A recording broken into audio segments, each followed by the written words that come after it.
จังหวัดเชียงใหม่พร้อมทั้งภาคีเครือข่ายคลื่นสีขาว8จังหวัดภาคเหนือไม่ว่าเป็นพี่น้องที่กำลังติดตามทางจังหวัดน่านจังหวัดแพร่จังหวัดลำปางพะเยาเชียงรายเชียงใหม่ลำพูนแล้วก็แม่ฮ่องสอนพร้อมทั้งกับบรรดาท่านผู้ฟังท่านผู้ชมนะที่ติดตามรับชมทางเฟซ IDTO ทำเป็นทีมสากลนะหรือว่า Facebook พระอาจารย์สาธิตธีระปัญโยสถาบันธรรมาภิวัตรอำเภอแม่เมาะจังหวัดลำปาง Facebook พระอาจารย์พระครูอภิวัฒนวิกงรองเจ้าคณะอำเภอดอยหล่อจังหวัดเชียงใหม่ Facebook พระอาจารย์กล้าธรรมโชติสิปโปจากผู้ดงคสถานอำเภอแม่ริมจังหวัดเชียงใหม่ Facebook หลวงพี่รณชัยละนันชโยพร้อมทั้ง YouTube นะ YouTube นี่ก็จะเป็นรัฐารามป่าอย่างหลวงพร้อมทั้ง IDTO ทำเป็นทีมสากลซึ่งในค่ำคืนนี้ก็เป็นคืนวันอาทิตย์ที่1เดือนกันยายนปีพุทธศักราช2567กับผมอัตมาภาพพระครูโสพลปริยัติเลขานุการคณะกรรมการโครงการหมู่บ้านรักษาศีล5อุดเหนือวัดพระสิงห์วรมหาวิหารจังหวัดเชียงใหม่ซึ่งในค่ำคืนนี้ก็ออกอากาศที่อาคารพระธรรมสิทธาจารย์อาคาร5ชั้นวัดพระสิงห์วรมหาวิหารซึ่งก็เป็นประจำทุกคืนวันอาทิตย์เวลาตั้งแต่20:00 นเป็นต้นไปจนถึงเวลา20:00 นฉะนั้นก็บรรดาท่านผู้ฟังท่านผู้ชมก็สามารถที่จะส่งข้อความมาทางอินบ็อกซ์หรือว่ากดติดตามกดไลค์กดแชร์เพื่อเป็นธรรมทานยิ่งแชร์มากก็ได้บุญมากแชร์น้อยก็ได้บุญน้อยไม่แชร์ก็ไม่ได้บุญซึ่งก็ในค่ำคืนวันนี้ก็เช่นเดียวกันบรรดาท่านผู้ฟังทั้งหลายเป็นคืนวันอาทิตย์นั้นก็ที่วัดพระสิงห์วรมหาวิหารก็จะคับข้างไปด้วยฝูงมหาชนพี่น้องประชาชนที่ออกเดินทางมาท่องเที่ยวในถนนคนเดินซึ่งก็อยู่ยั่งยืนยงจะเป็นเกือบ20 ปีซึ่งในปัจจุบันนี้ฉันก็ทำให้บรรยากาศครึ้มฟ้าครึ้มฝนไปด้วยเช่นเดียวกันฉะนั้นก็ทางช่องธรรมะพินทีเพราะเราก็ฝากความปรารถนาดีความเป็นห่วงเป็นใยไปถึงพี่น้องที่ประสบอุทกภัยไม่ว่าจะเป็นพี่น้องทางจังหวัดเชียงรายจังหวัดพะเยาจังหวัดแพร่และก็จังหวัดน่านซึ่งวันนั้นได้มีโอกาสไปที่อำเภอเชียงม่วนซึ่งก็ถือว่าเป็นต้นกำเนิดของแม่น้ำยมเป็นน้ำยมนั่นก็โอ้โหไหลข้าวโพดนี้ลาบเป็นหน้ากองตอนนี้ก็คงจะไปอยู่ที่พี่น้องจังหวัดพิจิตรแล้วก็จังหวัดพิษณุโลกที่อำเภอบึงละอะไรบางละกำต่อไปก็คงจะไปนู่นแหละไปที่แม่น้ำเจ้าพระยาต้นน้ำน้ำเจ้าพระยาที่อำเภอเมืองจังหวัดนครสวรรค์ก็คงจะไปอยู่ตรงนั้นฉะนั้นก็บรรดาท่านผู้ฟังท่านผู้ชมก็คอยติดตามทางข่าวสารหรือว่ากรมอุตุนิยมวิทยาที่คอยจะส่งข่าวเพื่อที่จะได้เตรียมการซึ่งดีหน่อยปีนี้นั้นก็แม่น้ำวังกับแม่น้ำปิงยังไม่มีปฏิกิริยาสักเท่าไหร่ฉะนั้นก็คงจะยังชั่วหน่อยแต่ วันนี้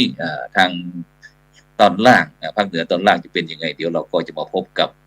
เจ้าของพื้นที่จริงว่าตอนนี้สถานการณ์เป็นยังไงวันนี้เราก็จะคุยเรื่องน้ำท่วมด้วยแล้วก็โดยเฉพาะในวันนี้ก็แน่นอนวันนี้เราเกี่ยวกับเรื่องป่าชุมชนบอกว่าป่าชุมชนยุคใหม่บริหารจัดการอย่างไรสิ่งโดยเฉพาะเรื่องการฝ่ายชะลอน้ำบ้างฝ่ายแนวฝั่งฝ่ายแกมปูนซีเมนต์บ้างต่างๆซึ่งผู้ชำนาญการก็จะมาคุยกันฉะนั้นเราก็จะไปพบกับผู้ร่วมรายการของเราก่อนวันนี้ไปที่ท่านอาจารย์พระนมโนนพิมายผู้ทรงคุณวุฒินโยบายป่าชุมชนกรมป่าไม้อำเภอตำบลบ้านฉางอำเภอบ้านฉางจังหวัดระยองเจริญพรอาจารย์พนม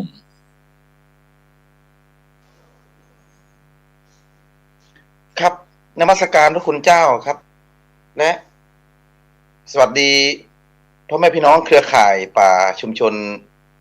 นะครับทุกท่านนะครับผมเองก็ได้รับการประสาน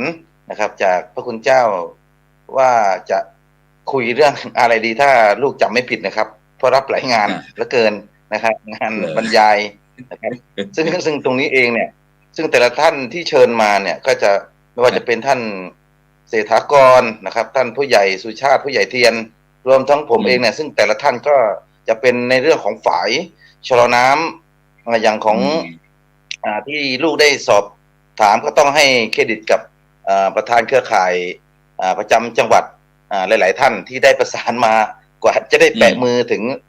ตัวยงแต่ละท่านในชำนาญการอย่างท่านเศรษฐากรเนี่ยก็มีความรู้เชี่ยวชาญในเรื่องฝ่ายแมวนะครับรวมทั้งฝ่ายผสมผสานฝ่ายธรรมชาติอย่างนี้เป็นต้นนะครับแล้วก็ไล่เรียงมาเรื่อยๆส่วนใหญ่จะเป็นทางภาคเหนืออย่างของท่าน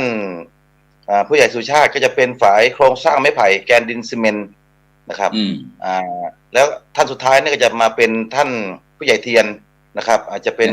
ฝ่ายมีชีวิตนะครับผมครับขอบพระคุณครับสาธุสาธุงั้นเราไปพบกับผู้ร่วมรายการเราท่านที่สองไปที่คุณโยมเศรษฐกรนาคพัฒน์ผู้ส่งคุณวุฒินโยบายป่าชุมชนภาคเหนือจากอำเภอทับคอจังหวัดพิจิตรขอเจริญพรอาจารย์เศรษฐกรนมัสการอาจารย์ครับเศรษฐกรนาคพัฒน์ครับโยมเคยครับ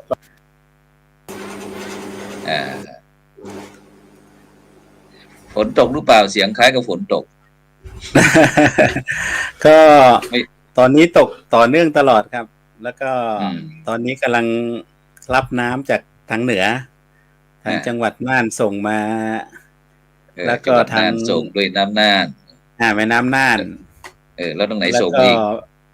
แม่น้ำยมนะครับของพิจิตรเนี่ยมี2สายตอนนี้ยมนี่ของผู้ใหญ่สุชาติตอนนี้ยกธงแดงแล้วครับตอนแรกก็ยกธงเหลืองอยู่แรกๆก็สู้ใช่ไหมใช่ครับปั้มกันอยู่กี่วันถึงยอมยกธงตอนนี้ท่านผู้ว่าประชุมข้าราชการหัวหน้าส่วนราชการเนี่ยออกนอกพื้นที่ไม่ได้เลยครับที่ต้องเตรียมเฝ้าระวังตลอดแล้วก็มีถ้าโซนอำเภอทับเคราะห์นี่ก็จะมาจากเทือกเขาเพชรบูรณ์ครับท่วมไปละลอกหนึ่งแล้วครับเทือกเขาเพชรบูรณ์ก็มาไวไปไวนะครับแต่ว่าถ้าโซนอำเภอเมืองเนี่ยจะนานหน่อยก็คือแม่น้ำน่านแล้วก็โซนสามงามเนี่ยแม่น้ำยมเนี่ยก็จะอยู่นานครับแล้วก็ต้องปรับตัวให้ได้ครับอยู่กับสภาวะที่น้ำในปริมาณมากแบบนี้เนี่ยมาทุกปีแต่ว่าปีนี้จะหนักหน่อยครับเหรอใช่ครับนี่ดีนะเนี่ยท่านอาจารย์เศรษฐกรเพราะว่าบอกว่าปีนี้หนักหน่อยเนี่ยดีตอนนี้ทางภาคเหนือของเราก็ยังมีอีก2สายก็คือแม่น้ำปิงกับแม่น้ำวังยังไม่เท่าไหร่นะอย่างนั้นนี่ถ้าสองสายนี่ออกนี่อาจารย์ว่าโอ้โหมันน่าจะหนักกว่านี้เท่านั่นแหละฉะนั้นก็ตอนนี้ก็บรรยากาศทางที่พิจิตรเป็นไงบ้างตรงน้ำตอนนี้ทางพี่น้องประชาชนของเราที่ได้รับผลกระทบจากอุทกภัยครับก็ต้องเก็บของขึ้นที่สูงนะครับแล้วก็ในส่วนของราชการก็เตรียมเรื่องถุงยางชีพกระสอบทรายแล้วก็ทางวัดท่าหลวงก็เพิ่งเปิดแข่งเรือครับเมื่อปีก่อนเนี่ยน้ำน้อยแข่งเรือไม่ค่อยสนุกแต่ปีนี้นี่ล้นฝั่งเลยครับล้นฝั่งก็แข่งเรือเนี่ยก็จะคึกคักวัดท่าหลวงครับถึงวันที่7ชิงถ้วยพระราชทานพระราชที่เวทีก็จะมีกิจกรรมงานแข่งเรือครับงานแข่งเรือโอเคเดี๋ยวเราไปที่ท่านที่3เราไปที่ผู้ใหญ่สุชาติก่อนก็ได้ผู้ใหญ่สุชาติสมบูรณ์ทักเกิงนี่ประธานป่าชุมชนบ้านน้ำพร้าวต ำบลไซย้อยอำเภอเด่นชัยจังหวัดแพร่เจริญพรท่านผู้ใหญ่สุชาติเปิดไมค์หน่อยเปิดไมค์หน่อยเปิดไมค์ด้วยโอเคครับสวัสดีครับได้ยินไหมครับชัดเจนโอเคครับผมก็ผู้ใหญ่สุชาติสมบูรณ์ทะเกิงนะครับปัจจุบันก็เป็นผู้ใหญ่บ้านที่บ้านน้ำพร้าวหมู่ที่6ตำบลไซย้อยอำเภอเด่นชัยจังหวัดแพร่นะครับเป็นยังไงบ้างตอนนี้ทางเมืองแพร่เห็นว่ามีน้ำท่วมด้วยแถวที่เด่นชัยเราท่วมไหมที่เด่นชัยท่วมหมู่บ้านเดียวครับ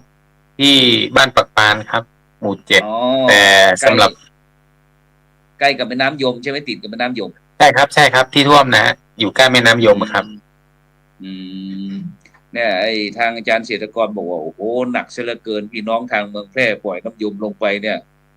ต้องขออภัยท่านเศรษฐกรหน่อยสิ ปล่อยน้องน้ำไปเยอะเสียเหลือเกินผมน้ำพร้าวทำฝายไปแล้วครับทำฝายดักไว้ส่วนหนึ่งแล้วนะครับโอเคงั้นเดี๋ยวเรามาคุยเรื่องฝายกันแล้วกันเดี๋ยวไปที่ท่านต่อไปเลยไปที่ผู้ใหญ่เทียนกันทันลั่นประธานป่าชุมชนบ้านปงประธานเครือข่ายป่าชุมชนอำเภอรองผู้ใหญ่บ้านยอดเยี่ยมแหนบทองคำปี2564บ้านปงเจริญพรผู้ใหญ่เทียนเปิดไมค์หน่อย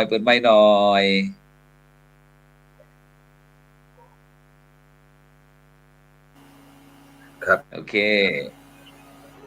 ท่านอาจารย์พนมท่านเศรษฐกรนะครับท่านอาจารย์ท่านผู้ใหญ่สุชาติจริงๆก็รู้จักกันเพราะอยู่ทำงานด้วยกันมาตลอดนะครับในเรื่องของไฟป่าฝุ่นควันในเรื่องของต่างๆก็รู้สึกยินดีครับวันนี้ได้เข้าร่วมรายการทางท่านอาจารย์พนมก็เกิดมาตั้งนานแล้วแต่จริงๆก็เหมือนทุกท่านนะเวลาไม่ค่อยจะมีเท่าไหร่ เดี๋ยวก็ไปโน่นไปนี่บางทีก็ผมก็ไปรับเป็นวิทยากรมั่งไปอะไรมั่งครับบรรยายเรื่องของการจัดการสิ่งแวดล้อมครับพูดถึงเรื่องน้ำนะครับผมก็ไม่ได้ทางอำเภอรองก็จะมีส่วนน้อยครับที่ได้รับผลกระทบแต่ที่บ้านผมนี่ก็คนละฝั่งกับแม่น้ำยมก็ไม่ได้ผลกระทบแต่ผลกระทบในเรื่องจิตใจนะครับสงสารคนที่เขาประสบภัยอย่างท่านเศรษฐกรนี่โหหนักนะก็เลยจัดทำเสบียงอาหารนะครับไปช่วยเหลือผู้ที่ประสบภัยกันนะครับสาธุนะฉะนั้นก็บรรดาท่านผู้ฟังท่านผู้ชมวันนี้เราก็ได้นำหน่วยงานหน่วยหนึ่งนะที่ด้วยความเป็นห่วงเป็นใยเกี่ยวกับเรื่องธรรมชาติเรื่องป่าเขาลำเนาไพเรื่องห้วยหนองคลองบึงอะไรต่างๆนะซึ่งจะมีความเกี่ยวพันเกี่ยวเนื่องกับวิถีชีวิตของสรรพสัตว์ต่างๆนะซึ่งโดยเฉพาะปีนี้เราก็ได้รับผลกระทบจากอุทกภัยเช่นเดียวกันนะฉะนั้นแล้วก็โดยเฉพาะผู้ที่ทางฝ่ายรัฐบาลที่เป็นผู้รับผิดชอบเกี่ยวกับเรื่องจะทำเรื่องความเป็นอยู่เรื่องปากเรื่องท้องอะไรต่างๆซึ่งโดยเฉพาะแม้กระทั่งที่อาจารย์ทำงานเกี่ยวกับโครงการหมู่บ้านรักษาศีล5ของ16จังหวัดภาคเหนืออาจารย์ก็ต้องลงไปดูทุกจังหวัดไปทุกจังหวัดฉะนั้นก็ในวันที่3ที่4วันที่3นี่ก็จะไปที่เมืองแพร่ไปที่บ้านถิ่นนอกตำบลบ้านถิ่นอำเภอเมืองจังหวัดแพร่ซึ่งก็ห่างไกลน้ำหน่อยไม่ได้รับผลกระทบแต่ไปที่บ้านหนองน้ำลัดที่อำเภอภูเพียงบ้านน้ำลัดตำบลนาปังอำเภอภูเพียงจังหวัดน่านนี่ก็โอ้โหต้องทางคณะกรรมการหมู่บ้านบอกอาจารย์ค่ะขอขยายเวลาไปวันที่จากวันที่4เป็นวันที่27แรกๆเราก็นึกว่าคงจะได้ปิดวันที่4แล้วโครงการแต่ต้องขยับไปนู่นปลายเดือนแต่ก็ไม่เป็นไรไม่เป็นไรสบายมากฉะนั้นวันนี้เราก็จะมาคุยกันเกี่ยวกับเรื่องป่าที่พระบาทสมเด็จพระเจ้าอยู่หัวพระองค์ท่านในหลวงรัชกาลที่9ที่ได้รณรงค์เกี่ยวกับเรื่องป่าอะไรต่างๆโดยเฉพาะพระองค์ท่านก็ส่งเสริมเกี่ยวกับเรื่องการปลูกป่าการรักษาป่าการพัฒนาแหล่งน้ำอะไรต่างโครงการแก่มลิงอะไรต่างๆตัวเนี้ย เพื่อที่จะคอยเวลาหน้าน้ำหลากก็จะเป็นสถานที่เก็บน้ำเวลาหน้าแล้งก็จะใช้เป็นแหล่งน้ำที่ใช้อุปโภคบริโภคอะไรต่างซึ่งก็สอดคล้องกับสมเด็จพระนางเจ้าพระพันปีหลวงบอกว่าถ้าพระเจ้าอยู่หัวเป็นป่าฉันก็เป็นป่าฉันเป็นน้ำเป็นป่าฉันก็ขอจะเป็นน้ำอย่างนี้เป็นต้นฉะนั้นวันนี้เราก็ได้เชิญผู้เกี่ยวข้องจากกรมป่าไม้บ้างทยานบ้างที่จะมาคุยกันเกี่ยวกับเรื่องสิ่งแวดล้อมอะไรต่างๆงั้นเราไปที่อาจารย์พนมเลยก็ได้อาจารย์พนมได้คุยกันสักนิดว่า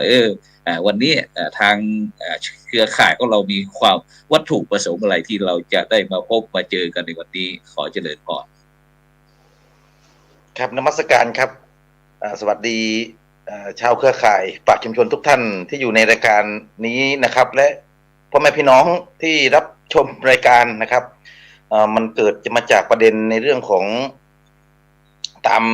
ข่าวสารจากกรมอุตุนิยมวิทยานะครับของกรมซึ่งก็มีการรายงานในเรื่องของน้ำท่วมทางภาคเหนือลดหลั่นตามสายน้ำลงมาแต่ละจังหวัดนะฮะซึ่งทางกรมป่าไม้เองนะครับก็มีทางท่านผอ.นันทนาบุญยนันท์เนี่ยท่านก็ประชาสัมพันธ์ในเรื่องของการสนับสนุนช่วยเหลือไปที่ธนาคารนะครับที่ดูในไลน์นะผมจำไม่ได้วันนั้นก็ร่วมสนับสนุนเข้าไปนะฮะด้วยงบส่วนตัวก็เห็นหลายๆท่านก็ช่วยกันนะครับก็ถือว่าเป็นเรื่องที่ดีที่คนไทยเนี่ยเราไม่ทิ้งกันนะครับในส่วนของฝ่ายชะลอน้ำเนี่ยมันก็มีความสำคัญนะครับเพราะว่ามันก่อให้เกิดประโยชน์ในเรื่องของไม่ว่าจะเป็นของสร้างความชุ่มชื้นซึ่งสมัยอดีตเนี่ยตั้งแต่สมัยอย่างที่พระคุณเจ้าได้เอ่ยถึงรัชกาลที่9ตั้งแต่สมัยอดีตนะฮะเนื่องจากทางภาคเหนือและภาคอีสานถ้าย้อนไปสัก30 ปีที่แล้วนะครับภาคอีสานแห้งแล้งนะฮะภาคเหนือก็เช่นกันไม่ต่างกันนะครับซึ่งฝ่ายชะลอน้ำน่ะก็ตอบโจทย์ได้ในเรื่องของสร้างความชุ่มชื้นนะครับแต่ทั้งนี้ทั้งนั้นเนี่ยสิ่งที่ได้มาก็คือประชาชนที่อยู่รอบพื้นป่าโดยเฉพาะปัจจุบันเนี่ยก็คือป่าชุมชนนะครับแล้วปัจจุบันเกิดอะไรขึ้นกับสิ่งที่เราเห็นมันเกิดน้ำท่วมซึ่งฝ่ายตรงนี้เองก็ตอบโจทย์ได้เช่นกันในเรื่องของการดักกระแสน้ำนะจากตอนบนนะครับซึ่งตรงนี้ก็ซึ่งในแต่ละท่านเนี่ยก็จะมีความเชี่ยวชาญในเรื่องของฝ่ายแต่ละประเภทนะครับซึ่งที่เชิญมาก็ไม่ว่าจะเป็นฝ่ายแมวนะฮะของท่านเศรษฐกรหรือและฝ่ายธรรมชาติผสมผสานรวมทั้งไม่ว่าจะเป็นของผู้ใหญ่เทียนฝ่ายโครงไม้ไผ่แกนดินซีเมนต์อย่างนี้เป็นต้นนะครับรวมทั้งขอโทษนะครับจะเป็นท่านผู้ใหญ่สุชาตินะฮะส่วนอีกท่านหนึ่งท่านผู้ใหญ่เทียนนะฮะก็จะเป็นฝ่ายมีชีวิตนะครับซึ่งมีโครงสร้างที่ผสมผสานเยอะนะฮะใช้ระยะเวลาที่ค่อนข้างจะนานเนื่องจากใช้ในเรื่องของระบบนิเวศเป็นหลักมีบันไดนิเวศมีเหนียวปิ้งอะไรต่างๆซึ่งของกระผมเองเนี่ยก็จะเป็นนวัตกรรมเป็นฝ่ายนวัตกรรมนะครับใช่ที่จังหวัดระยองเนี่ยลดโลกร้อนโดยเฉพาะที่จังหวัดระยองใช่ครับจังหวัดระยองนี่แล้วเราไปเป็นฝ่ายชะลอน้ำแบบไหนความจริงจังหวัดระยองน่าจะเป็นใกล้ทะเลใช่ไหมแต่เห็นว่ามีการทำฝ่ายชะลอน้ำด้วยครับผมที่ทางจังหวัดระยองเนี่ยหรือทางโซนตะวันออกเนี่ยในสภาพพื้นที่อย่างที่กระผมได้ทำเนี่ยก็จะที่ป่าชุมชนบ้านภูดอนห้วยมหาดนะครับซึ่งสภาพพื้นที่เนี่ยมันเป็นดินทรายนะครับพื้นที่ทั้งหมดส่วนใหญ่เนี่ยไม่ว่าจะของจังหวัดระยองเนี่ยเป็นดินทรายนะครับไม่มีดินกรวดไม่มีดินเหนียวนะครับเวลาฝนตกเกิดการชะล้างพังทลายของหน้าดินเนี่ยดินทรายก็จะไหลจากตอนบนเนี่ยเข้าสู่ทับถมคูคลองสระน้ำอ่างเก็บน้ำในตอนล่างทำให้เกิดแม่น้ำตื้นเขินโดยเฉพาะดินทรายนะครับและประเด็นสำคัญเนี่ยก็จะก่อให้เกิดในเรื่องปัญหาตามชุมชนนะครับไปทับถมสระน้ำของชาวบ้านนะฮะเพราะว่ามันมีการเชื่อมต่อจากลำคลองเข้าไปจนถึงตัวพื้นที่เกษตรและที่หนักกว่านั้นนะครับก็จะไปอุดตัน ท่อระบายน้ำในตลาดในชุมชนและในตลาดอย่างนี้เป็นต้นทุกๆปีเนี่ยซึ่งก่อนหน้านี้นะฮะเมื่อย้อนไปสัก10 กว่าปีเนี่ยอำเภอบ้านฉางเนี่ยน้ำท่วมตลาดทุกปี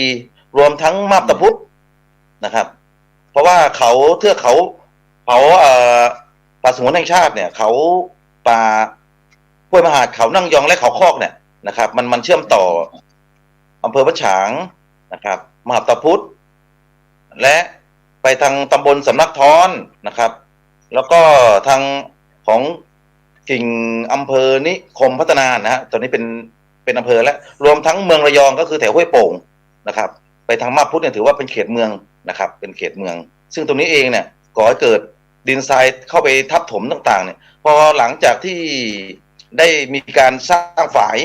ซึ่งสมัยอดีตเนี่ยเราก็จะบางจุดมีหินเหมือนกันนะครับแต่มันไม่เพียงพอหลังจากใต้หินที่เรายกมาทำฝายแล้วเนี่ยเป็นฝายธรรมชาติมันก็อย่างของอาจารย์พนมนี่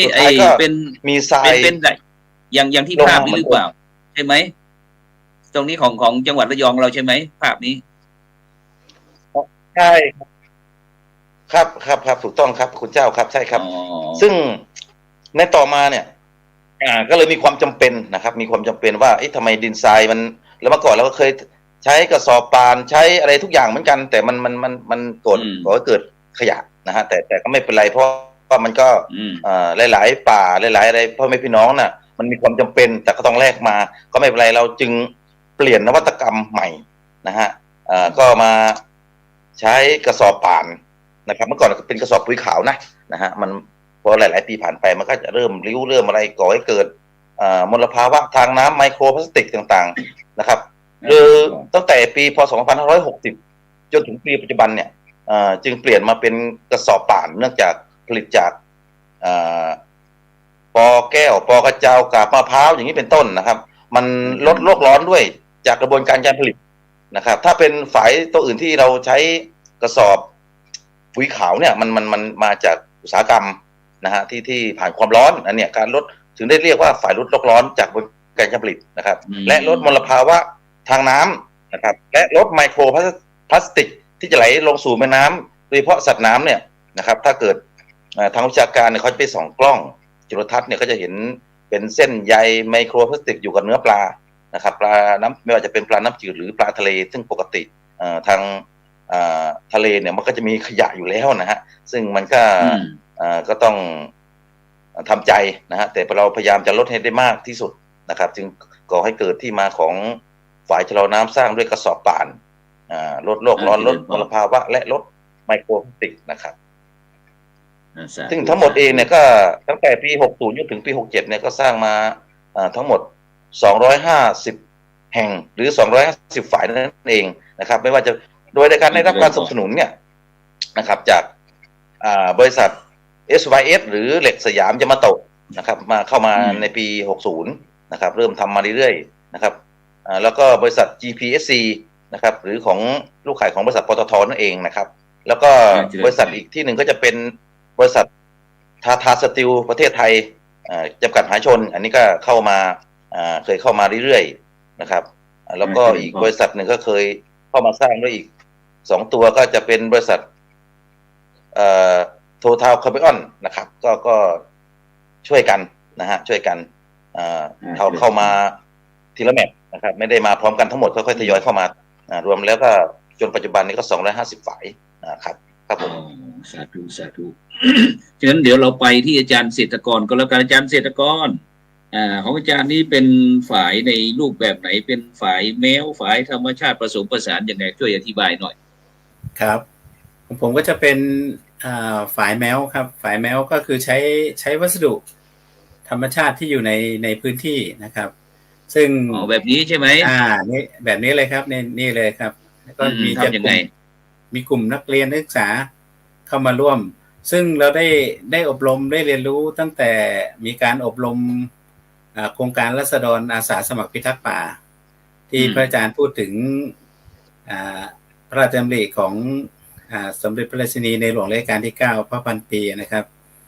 ผมเป็นประธานราษฎรอาสาสมัครพิทักษ์ป่า อ๋อสาธุ ก็ได้เรียนรู้แล้วก็มาฟื้นฟูป่าจากป่าเขาหัวโล้นนะครับใช้เวลาก็20 กว่าปี โดยการใช้วิธีนี่แหละ หมายความว่าที่อำเภอทับค้อยังมีป่าแล้วก็มีเขาอยู่ใช่ไหมที่เราไปทำฝ่ายแมวนี่ใช่ไหมครับใช่ครับก็เป็นยังไงบ้างป่าสงวนแห่งชาติซึ่งเนื้อที่ 1,150 ไร่เนี่ยก็จะขออนุญาตเป็นป่าดูแลเป็นป่าชุมชนนะครับซึ่งเราเริ่มต้นจากการที่ร่วมด้วยช่วยกันจากหลายหน่วยงานนะครับทั้งทหารกรมน.ทางภาคแต่อันนี้เป็นทีมทหารที่มาร่วมด้วยช่วยกันก็ทำเพื่อที่จะสร้างความชุ่มชื้นในผืนป่านะครับเขาที่อำเภอทับเคราะห์เนี่ยที่เป็นป่าสงวนแห่งชาติเนี่ยจะเป็นรูปทรงระฆังคว่ำครับจะไม่มีต้นน้ำไม่มีแหล่งต้นน้ำเจริญพรก็ต้องดักเป็นระยะนะครับโดยใช้เราจะขุดดินตรงร่องน้ำระหว่างช่องเขาครับเขาชะอมเขาตะพานนาคเนี่ยเขาชนกันเราก็จะขุดก่อนจะขุดก่อนหลังจากนั้นก็จะเอาก้อนหิน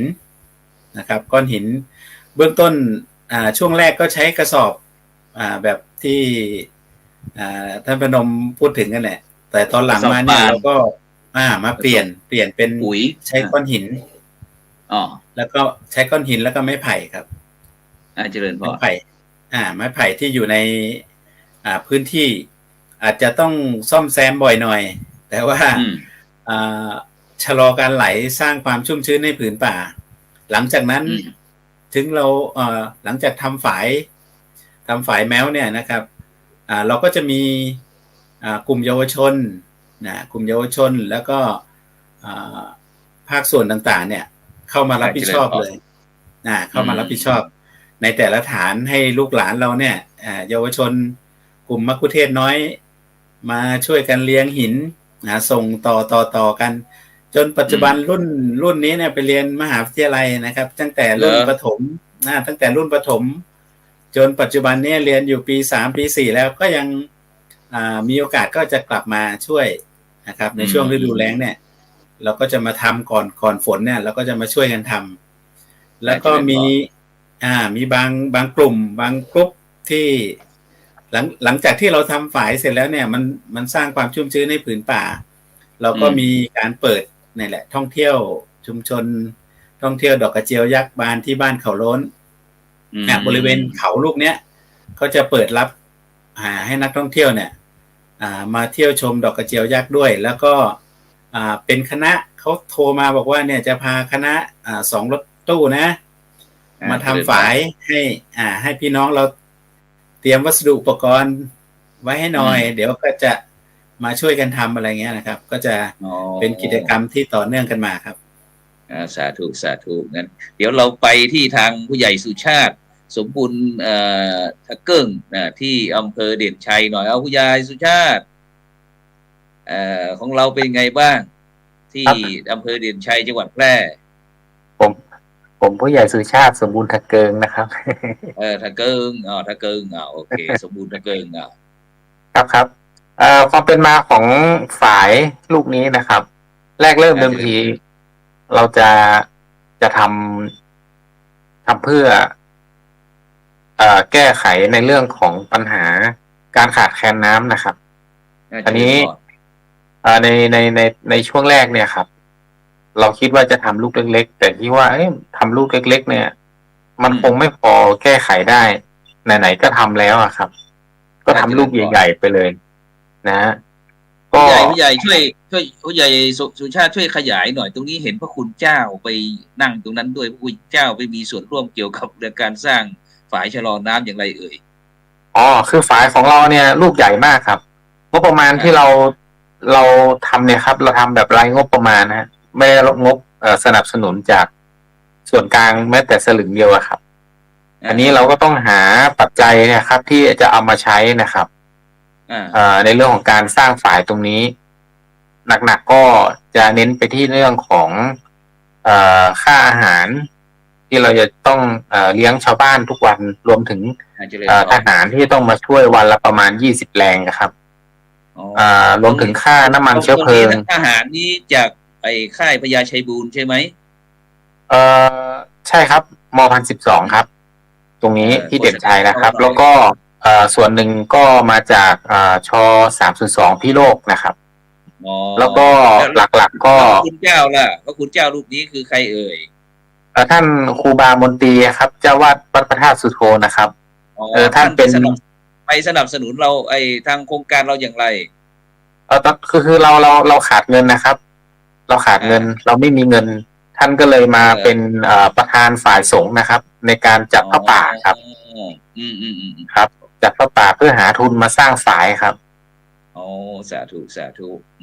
ครับแล้วตอนนี้เป็นยังไงบ้างฝายตรงนี้ฝายไอ้ที่เราได้สร้างได้รับแรงภาคีเครือข่ายนี้เป็นยังไงบ้างปีนี้ก็ได้รับความช่วยเหลือจากหลายภาคส่วนนะครับรวมถึงห้างร้านอย่างเช่นปตท.นะครับหรือปูนนกอินทรีปูนนกอินทรีก็ช่วยเรื่องปูนครับหลักๆก็ที่ลืมไม่ได้ก็คือมณฑลทหารบกที่35นะครับที่อุตรดิตถ์นะครับอุตรดิตถ์ครับส่งแรงงานทหารแล้วก็ส่งทหารจากม.12มาช่วยครับตรงนี้เป็นฝายแกนดินปูนซีเมนต์นั่นใช่ไหมหรือว่ายังไงเป็นเครซีเมนต์ครับที่เขาเรียกเครซีเมนต์คือการใช้ซีเมนต์ผสมกับดินลูกรังครับคือดินที่หาได้ในพื้นที่จะต้องมีลักษณะเป็นดินกรวดนะครับ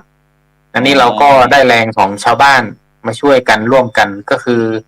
เราเริ่มก่อสร้างตอนแรกๆคือสร้างเพื่อถวายองค์สมเด็จพระหัวรัชกาลที่9ด้วยตอนนั้นพระองค์ท่านทรงพระประชวรด้วยครับเราอยากจะให้สะพานบุญตรงนี้ไปถึงพระองค์ท่านให้พระองค์ท่านหายพระประชวรนะครับเราทำเมื่อประมาณปลายเดือนกันยาปี59ครับแต่ก็ไม่ทันแล้วเสร็จพระองค์ท่านจากเราไปก่อนเมื่อ13ตุลา59แต่เราก็ยังดำเนินการสร้างฝายต่อฝายลูกนี้สร้างทั้งหมดอยู่7เดือนนะครับแล้วเสร็จพฤษภา60ครับงั้นก็งบก็คงจะหลายล้านแล้วมั้งเนี่ยเนาะ1 ล้าน5แสนกว่าครับโอ้สาธุเลยครับได้น้ำทั้งหมด100,000 คิวความสูงสันฝายประมาณตึก2ชั้นนะครับยาว130 เมตรดังนั้นในปัจจุบันนี้ก็ใช้ในด้านการเกษตรแล้วก็บริโภคเนาะครับในเราเน้นในเรื่องของการบริโภคเรื่องการท่องเที่ยวแล้วก็เรื่องของการแก้ไขปัญหาไฟป่าหมอกควันด้วยครับแล้วตรงภาพนี้ล่ะนี่ทำอะไรกันเอ่ยตอนนี้กำลังขึ้นไม้ไผ่ชั้นที่2ครับมันเป็นฝายไม้ไผ่นะครับคือทั้งหมดทั้งมวลเราไม่ได้ใช้เหล็กเส้นนะครับคือไม้ไผ่หนึ่งลำเนี่ยมีความเหนียวและแข็งมากกว่าเหล็ก4 หุ่นมากกว่าเหล็กป้องห้อย4 หุ่นนะครับเพราะฉะนั้นเราเลยใช้ไม้ไผ่ในนี้จะไม่มีลวดแม้แต่เส้นเดียวนะครับไม่มีเหล็กเส้นไม่มีลวดอันนี้ก็ใช้แรงงานได้แรงงานของน้องๆรดครับมาช่วยโอ้โหสาธุจากโรงเรียนไหนเอ่ยแทบทุกโรงเรียนในแพร่เลยครับตั้งแต่อำเภอเมืองขึ้นมาถึงเด่นชัยครับสาธุก็จะเป็นการเหมือนกับสอนให้เด็กๆได้รู้จักการสร้างฝายครับอันนี้ก็จะเป็นแรงงานชาวบ้านร่วมกับทหารบ้างอะไรบ้างครับช่วยกันทำโอเคสาธุเลยตรงนี้ก็ฝายไอ้ที่อะไรนะเคซีเมนต์เมื่อกี้ใช่ไหมครับใช่ครับที่หนุ่มน้อยนั่งตรงนี้นะ คือกว่าจะเสร็จเป็นฝายนี่รู้สึกว่าทุ่มเทไปเยอะครับเหนื่อยแล้วก็มีอุปสรรคเยอะมากๆตลอดระยะเวลา7 เดือนนะครับมีอุปสรรคเยอะมากแต่พอเราได้เห็นน้ำที่ลงมาจากฝายมันทำให้เรารู้สึกเหมือนกับได้ปลดความทุกข์ตรงนั้นออกครับได้เห็นน้ำในปัจจุบันนี้ก็หมายความว่าสามารถที่ตอบโจทย์ให้กับชุมชนของเราเกี่ยวกับเรื่องไฟป่าบ้างอะไรบ้างที่ขาดกันดารน้ำบ้างใช่ไหมเดี๋ยวนี้ในปัจจุบันนี้ฝนใช่ครับเกือบนะใช่ครับเป็นน้ำที่มาจากป่าต้นน้ำมีความบริสุทธิ์สูงมากครับ คือไม่มีแปลงเกษตรข้างบนเลยครับเป็นน้ำที่ไม่มีสารเคมีเลยครับอ๋อนี่ก็คือความหลากหลายของรูปแบบของฝ่ายชะลอน้ำในป่าชุมชนที่ตำบลไซย้อยอำเภอเด่นชัยจังหวัดแพร่เนาะงั้นเดี๋ยวเพราะว่าวันนี้เราจะหมดเวลาประมาณ3 ทุ่มนะเหลือเวลาประมาณสักเกือบ20 นาทีนะเดี๋ยวในฉะนั้นเดี๋ยวเราจะไปที่ผู้ใหญ่เทียนกันด้านล่างก่อนเนาะไปที่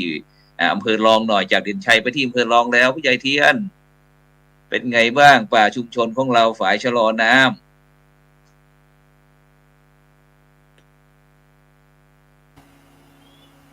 นมัสการครับอาจารย์ครับก็จริงๆฝ่ายของเราเนี่ยเราก็ทำถ่ายหลายรูปแบบครับอาจารย์แต่วันนี้ให้โจทย์มาเป็นเรื่องของฝ่ายมีชีวิตจริงๆผมอยากจะเรียกว่าฝ่ายสร้างชีวิตมากกว่าครับอย่างเมื่อก่อนเนี่ยทำไมถึงบอกว่าฝ่ายสร้างชีวิตล่ะเพราะหลายๆชีวิตก็ได้เริ่มมีชีวิตที่ดีขึ้นจากฝ่ายลูกนี้ครับสร้างชีวิตนะครับผมแต่จริงๆเขาหลักเขาบอกอะฝ่ายมีชีวิตก็เริ่มจากการที่อดีตนะครับที่บ้านเราเนี่ยเคยขาดแคลนเรื่องน้ำเรื่องของอาชีพอาหารต่างๆเนี่ยเป็นหมู่บ้านที่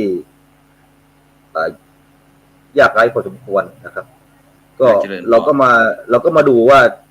จากที่อดีตมาเนี่ยน้ำเราทำนาเนี่ยมันไม่มีน้ำหรือจะทำนาได้ก็ได้ผลผลิตไม่เต็มหน่วยบางปีก็แล้งทีนี้เราก็มาดูว่า1ปัจจัยที่จะมีน้ำก็คือป่ากับฝายบางทีเรามีฝายเรามีป่ามีน้ำมันก็ไหลหลากผ่านไปทีนี้ก็เราก็มาดูว่าเราจะทำจุดไหนที่จะให้ได้ประโยชน์ทีแรกเราเริ่มจากทำที่ในป่าชุมชนนะครับแล้วก็มาทำเป็นอ่างเก็บน้ำมีอ่างเก็บน้ำทีนี้พอมีอ่างเก็บน้ำปุ๊บพอมันล้นอ่างมันก็ไหลลงสู่ที่ต่ำผ่านไปโดยเร็วแล้วก็เราก็มาทำฝายเนี่ยก็กักเก็บอีกชั้นหนึ่งครับปีหนึ่งเราก็จะทำอยู่ประมาณสัก2-3 ลูกก็เริ่มทำมาก็หลายปีบางปีบางลูกก็ถูกทับถมไปแล้วนะครับจากที่เราทำเนี่ยครับอย่างฝายเนี่ยเราจะเป็นทำแบบร่วมแรงร่วมใจร่วมภาคีเครือข่ายไม่ว่าจะเป็นเรื่องของบวรนะครับแล้วก็ส่วนราชการอย่างฝ่ายปีที่แล้วเราสร้างลูกหนึ่งเนี่ยเราก็ใช้แบบท่านผู้ใหญ่สุชาตินะครับใช้ไม้ไผ่ไม่ใช้เหล็กไม่ใช้ลวดใช้ไม้ไผ่อย่างเดียวเนี่ยโดยใช้ร่วมแรงร่วมใจของชุมชนแล้วก็ภาคีเครือข่ายที่เราจะไปร่วมสร้างกันอย่างสมมติยกตัวอย่างบ้านแม่ปานตำบลแม่ปานนี่นะฮะเวลาผมทำเขาก็มาช่วยเวลาเขาทำผมก็ไปช่วยดูไปช่วยกันเป็นหูเป็นตาสิ่งอันหนึ่งที่เราได้มาลำพังที่เราทำตามแรงของชุมชนเนี่ยมันก็จะเหนื่อยแล้วก็มันจะเรื่องของต้นทุนนะครับมันจะมีก็เราก็หาภาคีเครือข่ายก็มีการสนับสนุนจากการท่าเรือนะครับที่แล้วก็มีเขาก็การท่าเรือแห่งประเทศไทยครับแล้วก็สนับสนุนเรื่องงบประมาณแล้วก็เรื่องของครูฝ่ายนี่ก็เป็นทหารนะครับที่มาคอยดูแลว่าให้สร้างตอนนี้เราสร้างเองได้แล้วครับครูฝ่ายก็ภูมิใจมากเลยสร้างเองกันได้ครับทีนี้ที่ทำมาเนี่ยประโยชน์ที่เกิดเห็นได้ชัดนะครับจากปัจจุบันเนี่ยน้ำท่าเราทำการเกษตรไม่มีการขาดแคลนไม่ว่าจะเป็นเรื่องของน้ำบริโภคแล้วป่าข้างๆเนี่ยครับมีความชุ่มชื้นนะครับเพราะฝ่ายที่เราทำไว้เนี่ยมันสร้างชีวิตให้กับพืชให้กับสัตว์น้ำสัตว์ป่าก็เกิดความหลากหลายทางชีวภาพขึ้นก็ทำให้ชาวบ้านอยู่ดีกินดีแล้วมีอาชีพมีอาหารครับมีอาชีพมีอาหารที่จะอยู่จะเลี้ยงชีพได้โดยไม่ลำบากนะครับและอีกอันหนึ่งที่เราภูมิใจก็อย่างที่ท่านอาจารย์พนมพูดเมื่อกี้ว่า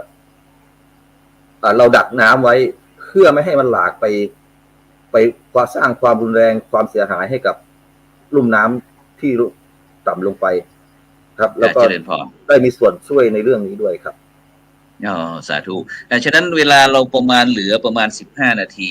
อยากจะให้ผู้ใหญ่เทียนเมื่อกี้เราคนพูดคนสุดท้ายทีนี้เราเป็นคนพูดคนแรกเลยแบบย้อนไปเลยอยากจะให้เชิญชวนประชาสัมพันธ์เกี่ยวกับในการท่องเที่ยวเชิงอนุรักษ์อะไรต่างๆในป่าชุมชนของเราเนี่ยที่บ้านโป่งเนี่ยเจริญพรสักนิดหนึ่งครับคือพูดถึงการท่องเที่ยวเนี่ยทางบ้านเราก็คือบริบทมันก็ไม่ค่อยจะเอื้อเท่าไหร่นะครับเรื่องของป่าชุมชนเพราะว่าทางเข้านี่มันลำบากอันตรายนะครับแต่ก็ยังมีหลายท่านเข้าไปศึกษาดูงานเข้าไปเที่ยวไปทำงานวิจัยนะครับแล้วก็ทำเรียกนิพนธ์วิทยานิพนธ์อะไรต่างๆเนี่ยนะครับแล้วก็ยังมีทางมหาวิทยาลัยหลายๆมีอยู่2 แห่ง 3 แห่งนะครับที่เข้าไปแล้วก็มีพวกที่เขาไปชอบดูนกนะครับดูนกดูสัตว์เนี่ยก็จะไปแอบซุ่มดูนกยูงบ้างหมูป่าบ้างอะไรประมาณนี้เจริญพรแล้วก็อยากจะเชิญชวนนะครับท่านที่ยังสองจิตสองใจว่าจะสร้างป่าไหมจะสร้างฝ่ายไหมเนี่ยอย่ารอเลยครับเวลาไม่คอยท่าอย่างวันนี้ผมยกตัวอย่างให้เห็นแล้วว่าเมื่ออดีตไม่กี่ปีเนี่ยบ้านผมนี่ลำบากเรื่องน้ำเรื่องอาหารเรื่องอาชีพตอนนี้เราก็เป็นหมู่บ้านไม่อดอยากพอเพียงไม่อดอยากแล้วครับได้หลายๆรางวัลที่เอาผลงานตรงนี้ไปเสนอไปให้ประเมินกับการประเมินครับสมมติว่ามีหน่วยงานข้างนอกหรือว่าใกล้เคียงอยากเข้าไปดูงานยินดีต้อนรับไหมยินดีต้อนรับทุกหน่วยงานครับติดต่อประสานงานที่ไหนเอ่ยถ้ามีหน่วยงานที่อยากจะเข้าไปศึกษาที่ผมเองก็ผู้ใหญ่เทียนครับเบอร์ติดต่อ087นะครับ1807375แล้วก็ในเพจ Facebook บ้านโป่งสามัคคีวิถีเศรษฐกิจพอเพียงนะครับดูในนั้นได้โอเคสาธุฉะนั้นเราไปที่ผู้ใหญ่สุชาติผู้ใหญ่สุชาติช่วยโฆษณาประชาสัมพันธ์หน่อยเกี่ยวกับฝ่ายเคซีเมนต์ของเราแล้วก็อะไรอีกกับฝ่ายแมวเหรอช่วยประชาสัมพันธ์เชิญชวนหน่อยไปที่ไซย้อยมีอะไรน่าท่องเที่ยวบ้างครับก็มาที่บ้านมะพร้าวครับล่าสุดก็ได้ถ่ายทำออกไปทาง TikTok นะครับในเรื่องของไม้พันธุ์ใหม่ของโลกที่เราสร้างฝายเราเพื่ออนุรักษ์ไม้ตัวนี้ด้วยเป็นกลุ่มเปราะบางครับกลุ่มเสี่ยงที่จะใกล้สูญพันธุ์อยู่มากๆแล้วก็คือต้นเจ้าพระยาดำรงราชานุภาพหรือที่เรียกง่ายๆว่าม่วงวันแม่คือน้ำจากฝายหลังจากที่เราสร้างฝายอยู่ข้างบนน้ำตัวนี้มันสร้างความชื้นนะครับเพื่อไปหล่อเลี้ยงและทำให้องค์อยู่ของต้นเจ้าพระยาดำรงราชานุภาพซึ่งเป็นไม้พันธุ์ใหม่ของโลกอยู่ในกลุ่มเสี่ยงใกล้สูญพันธุ์นะครับก็ปีหนึ่งจะได้เห็นครั้งหนึ่งก็คือในช่วงเดือนสิงหาเท่านั้นนะครับครั้งเดียวเป็นอันซีนนะครับหลังจากเดือนสิงหาไปแล้วก็จะเข้าสู่ฤดูกาลชมทะเลหมอกที่ม่อนพลอยล้านปีซึ่งเป็นแหล่งท่องเที่ยวที่เป็นจุดชมทะเลหมอกติด1 ใน 3ของจังหวัดแพร่นะครับผมทำการท่องเที่ยวควบคู่ไปด้วยเป็นการท่องเที่ยวเชิงอนุรักษ์เป็นการท่องเที่ยวเชิงนิเวศในป่าชุมชนนะครับเหมือนกับทุ่งดอกกระเจียวที่พิจิตรนะฮะอย่างนั้นเลยแหละครับเพราะว่ามันจะเป็นการเสริมสร้างรายได้ให้กับราษฎรในพื้นที่นะครับว่าสิ่งที่เขาได้ร่วมกันก่อสร้างมาจากฝายแล้วมันส่งผลในเรื่องของรายได้ให้เขาให้อะไรแก่เขาได้บ้างนะครับเจริญพรแล้วก็ของฝากจากไซย้อยเมื่อกี้เห็นดอยอะไรนะดอยกอยอะไรยังไงเห็นข้างทางเยอะแยะมาเชิญชวนหน่อยเชิญชวนชิมเบอร์กอยหน่อย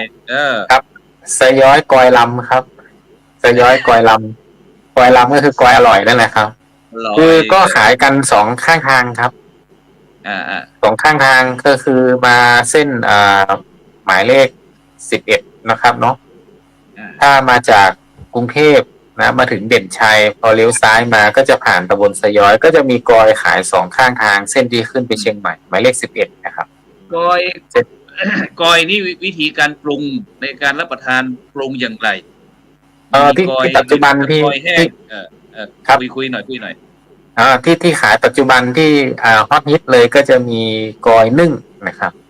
กอยนึ่งนี่ก็เขาจะนึ่งขายนึ่งกันสดๆข้างทางเลยครับแล้วก็ขายใส่น้ำตาลใส่มะพร้าวใส่งาครับแล้วก็ได้ความหอมๆของกอยก็เป็นพืชเป็นอาหารที่ทานแล้วช่วยลดน้ำหนักด้วยครับแล้วก็อีกตัวหนึ่งก็จะเป็นกอยทอดกอยทอดก็จะทอดใส่เป็นถุงขายก็สามารถซื้อจากร้านมาแล้วรับประทานได้เช่นกันนะครับอันนี้กอยทอดอร่อยมากครับถ้าผ่านแถวไซย้อยก็สามารถเอาซื้อไปเป็นของฝากกับเพื่อนพ้องน้องพี่ได้เนาะไม่แพงนะถูกต้องครับถูกต้องครับมีขายทั้งปีครับตลอดปีครับถ้าสมมุติว่าอาจารย์พนมไม่มีโอกาสว่าจะเดินทางผ่านเส้นไซย้อยอยากจะโทรสั่งผู้ใหญ่สุชาติได้ไหมได้ครับก็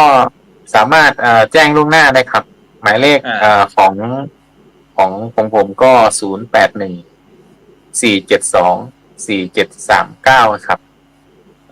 ดีของฝากจากไซย้อยกอยลำบอกเนี่ยลำแล้วก็เป็นพิเศษทางหมู่บ้านก็มีเพจท่องเที่ยวด้วยนะครับอาจารย์เพจสาธุครับเพจไปแอวน้ำพร้าวครับแอวน้ำพร้าวบ้านน้ำพร้าวครับไปแอวน้ำพร้าวครับช่วงนี้ก็จะเป็นเทศกาลชมทะเลหมอกครับมีที่พักหรือว่าโฮมสเตย์ไหมตอนนี้ที่พักเรากำลังทำระบบน้ำในเรื่องของลานกลางเต็นท์ครับคาดว่าปีหน้าคงจะสมบูรณ์แต่ว่าที่เป็นที่พักของชุมชนที่เข้ามาพักกันเยอะๆซึ่งมีส่วนร่วมกับหมู่บ้านก็มีอยู่2 หลังครับตอนนี้เริ่มมีแล้วเนาะก็สามารถไปพักได้แล้วติดต่อที่ผู้ใหญ่สุชาติเบอร์โทรศัพท์อะไรนะ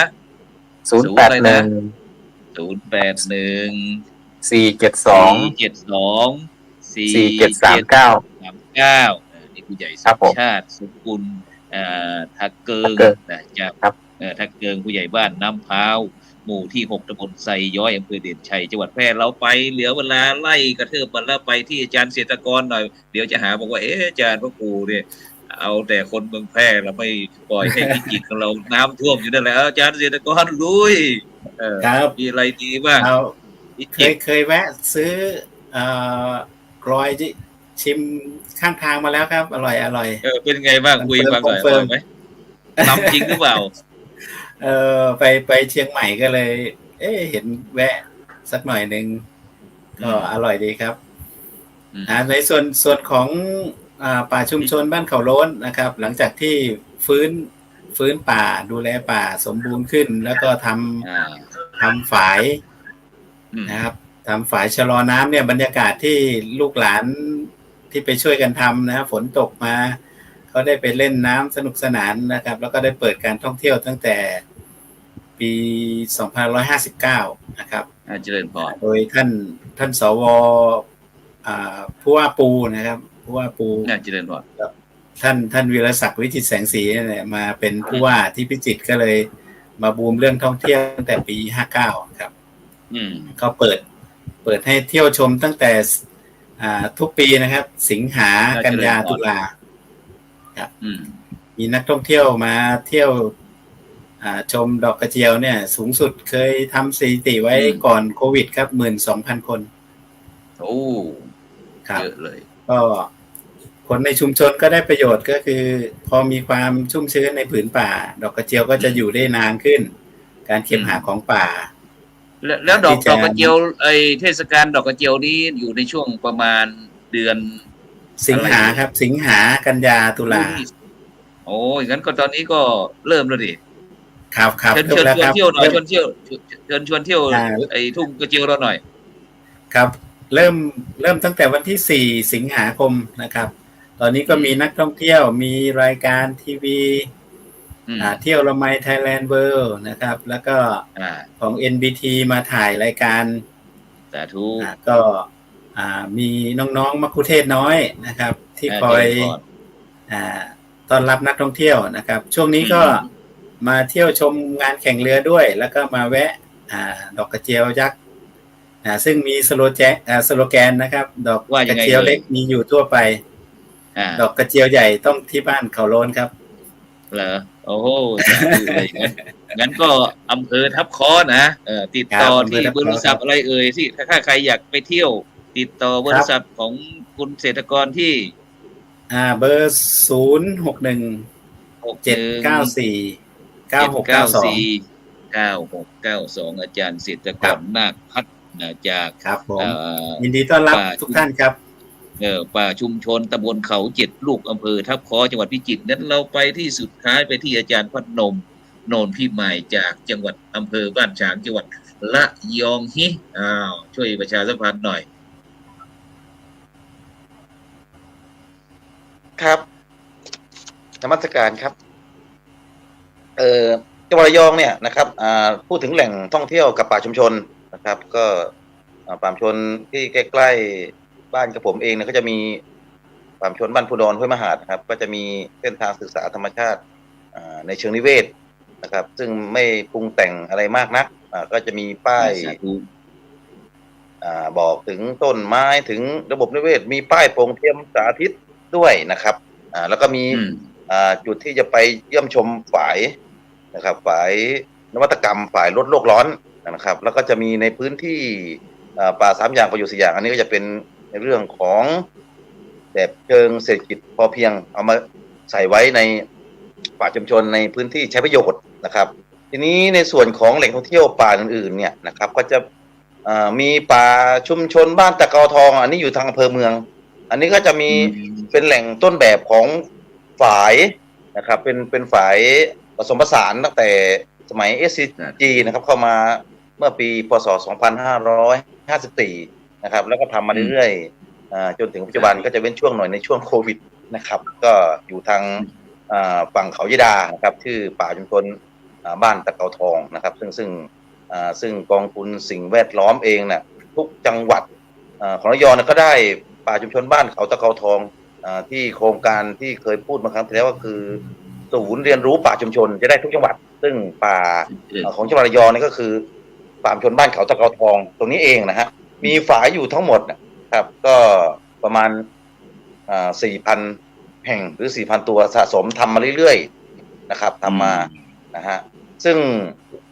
บริเวณเนี้ยก็จะอยู่ถ้านึกถึงก็จะคืออยู่แถวเขายะดาใกล้ๆกับทางโซนบ้านเพนะครับและป่าชุมชนอีกแห่งหนึ่งก็ทำเรื่องฝายเหมือนกันก็คือป่าชุมชนบ้านบ่อหินก็ของบริษัท SCG เช่นเดียวกันนะครับก็พ่อเขาลูกเพือกเดียวกันอยู่ทางฝั่งของเขายะดานะครับอยู่ใกล้บ้านเพนะฮะซึ่งตรงนี้เองแหล่งท่องเที่ยวแหล่งกินแหล่งเที่ยวเนี่ยก็จะมีใกล้ทะเลนะฮะมีวิวอันสวยงามขึ้นป่าเขานะครับปั่นจักรยานอย่างนี้เป็นต้นที่พักที่อะไรต่างๆที่เป็นของเอกชนและโฮมสเตย์เนี่ยมีเยอะให้เลือกสามารถเปิดดูได้ทาง Google แหล่งท่องเที่ยวระยองหรือป่าท่องเที่ยวป่าชุมชนจังหวัดระยองที่สำคัญนะครับก็จะเป็นทางบ้านฉางเองที่ป่าชุมชนภูดรห้วยมหาดนะฮะที่ชาวภูดรห้วยมหาดก็จะมีเดี๋ยวนี้มีสวนทุเรียนนะครับไม่ไกลแล้วก็ทางป่าชุมชนบ้านเขาตะเกาทองเองก็รอบๆตรงนั้นก็จะมีชาวสวนก็สวนทุเรียนนะครับมีสวนมังคุดสวนเงาะเช่นกันแต่นี้เป็นทุเรียนหมอนทองนะฮะรวมทั้งแถวอีกป่าหนึ่งก็ป่าชุมชนบ้านมาบจันทร์อันนั้นก็เป็นแหล่งกวานนะครับแหล่งกวานแหล่งทุเรียนพริกแกงระยองนี้เป็นต้นนะครับอีกป่าหนึ่งนะครับอีกป่าหนึ่งที่ได้รับรางวัลรองชนะเลิศระดับประเทศนะครับเมื่อปี 62นะครับก็